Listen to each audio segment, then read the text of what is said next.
और यूपी में 2 सीटों के लिए लोकसभा उपचुनाव होने हैं। इसे लेकर बीएसपी अध्यक्ष मायावती मीडिया को संबोधित कर रही हैं। आपको सीधे वहां ले चलते हैं। पार्टी के साथ कोई चुनावी गठबंधन होगा तो उसके बारे में सबसे पहले या मीडिया को ही अवगत कराया जाएगा, क्योंकि मीडिया ही उल्टी सीधी खबरें छापता रहता है।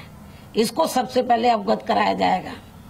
इसके अलावा जहां तक उत्तर प्रदेश में इस समय गोरखपुर व फूलपुर लोकसभा की सीट पर हो रहे उपचुनाव में बीएसपी के लोगों को वोट देने का सवाल है, तो इस संबंध में सबसे पहले मीडिया को ये मालूम होना चाहिए कि हमारी पार्टी ने पूर्व की तरह इस उपचुनाव में भी इन दोनों लोकसभा की सीटों पर अपने उम्मीदवार चुनाव के मैदान में नहीं उतारे हैं।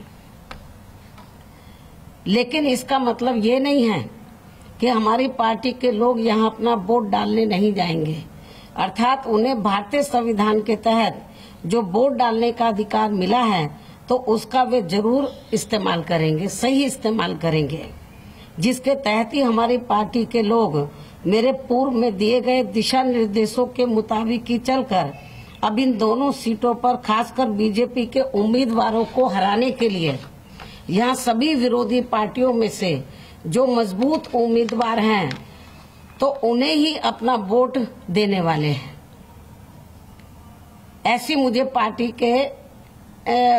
ऐसा मैंने पार्टी के लोगों को पहले भी ये दिशा निर्देश दिए हैं और इस चुनाव में भी कि बीजेपी के कैंडिडेट को जिस भी पार्टी का उम्मीदवार उनको हराता हुआ नजर आए, भारी नजर आए, तो उसको आप अपना वोट दे दो ताकि बीजेपी का उम्मीदवार चुनाव हार जाए।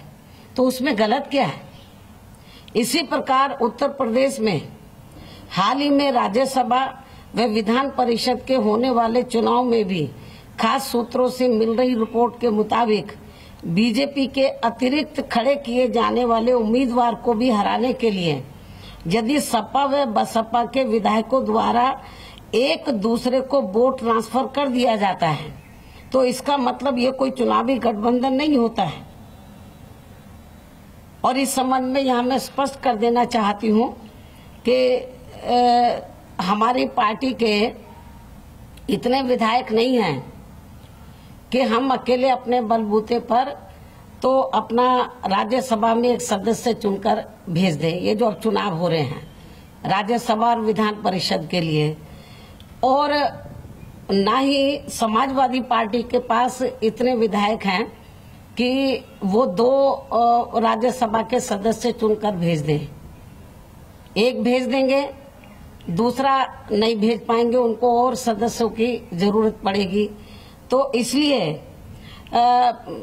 इसलिए हमारी पार्टी के लोगों ने सपा के लोगों के साथ बातचीत करके ये डिसीजन लिया है कि हमारी पार्टी का जो कार्यकर्ता है वो राज्यसभा में जाएगा और जो हमारे वोट होंगे तो वो समाजवादी पार्टी के कैंडिडेट को जाएंगे, हमारा राज्यसभा में जाएगा और उनका दूसरा जो कैंडिडेट होगा, एक तो उनका आसानी से बन जाएगा राज्यसभा में भी विधान परिषद में भी, लेकिन दूसरे को बनाने के लिए उनको वोट चाहिए तो हम उनका एमएलसी बना देंगे, वो अपना वोट हमें ट्रांसफर करके हमारे राज्यसभा वाले कैंडिडेट को दे देंगे। और जहां तक कांग्रेस पार्टी के साथ विधायकों का सवाल है, ये भी मैं स्पष्ट कर देना चाहती हूँ। तो जहां तक उनको वोट देने का सवाल है, यदि उनको मध्य प्रदेश में हमारे वोट चाहिए, हमारे वहाँ कई विधायक हैं और हमारे विधायकों के बिना समर्थन के बिना मध्य प्रदेश में उनका राज्यसभा का सदस्य नहीं बन सकता, न पहले बना था। हमारी पार्टी ने वहां उनको समर्थन दिया, सहयोग दिया, तो उनका मेंबर आसानी से राज्यसभा में चुनकर चला गया। तो यदि कांग्रेस पार्टी के लोग ये चाहते हैं कि मध्य प्रदेश में उनका राज्यसभा का एक आदमी कांग्रेस पार्टी का आसानी से चुनकर चला जाए, तो उनको भी, तो जब ये चुनाव होगा तो कांग्रेस के जो विधायक है साथ, तो उनको भी हमारे जो पोलिंग एजेंट होंगे उनको दिखाकर अपना वोट देना होगा। जब वो दे देंगे बीएसपी के कैंडिडेट को, राज्यसभा के कैंडिडेट को, तो फिर मध्य प्रदेश में भी हमारी पार्टी उनको खुला अपना वोट दिखाकर कांग्रेस के उम्मीदवार को उधर देगी। तो कहने का मतलब यह इस हाथ दो और उस हाथ लो। लेकिन मैं जो आपको बता रही थी कि यदि सपा, कहने का तात्पर्य यह है कि यदि सपा व बसपा के विधायकों द्वारा एक दूसरे को वोट ट्रांसफर कर दिया जाता है, ये जो एमएलसी और राज्यसभा के चुनाव हो रहे हैं, चुनाव में किसके बीजेपी जो अतिरिक्त कैंडिडेट खड़ा करना चाहती है, जबकि उनको जरूरत है नहीं, लेकिन जबरदस्ती करना चाहती है। पिछले चुनाव में भी उन्होंने एक बिजनेसमैन को खड़ा कर दिया, वो बुरी तरीके से हार के, यही हाल अब होने वाला है इनका।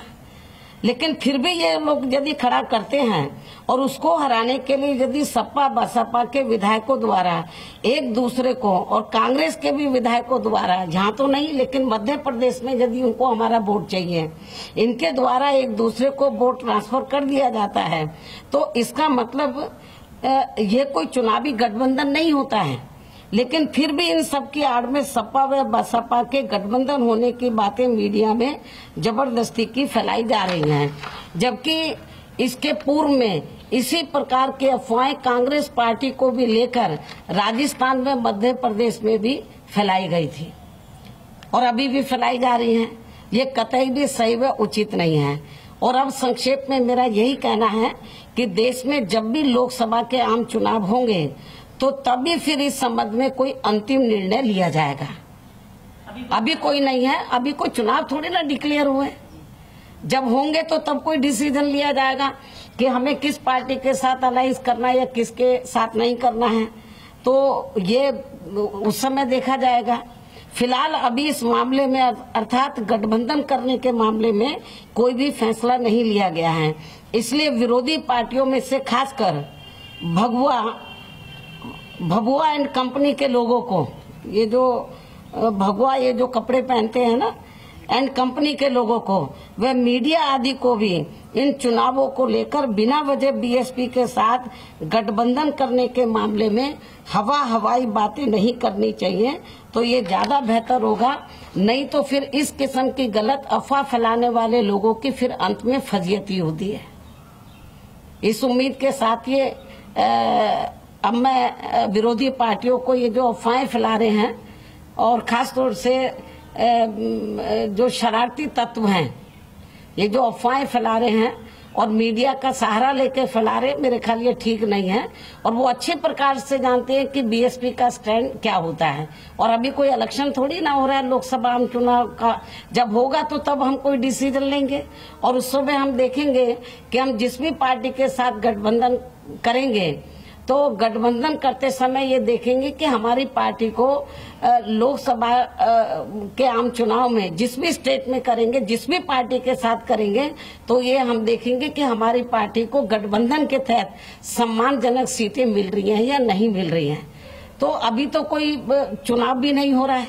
जब इलेक्शन नजदीक होगा लोकसभा आम चुनाव का, तब कोई हम डिसीजन लेंगे।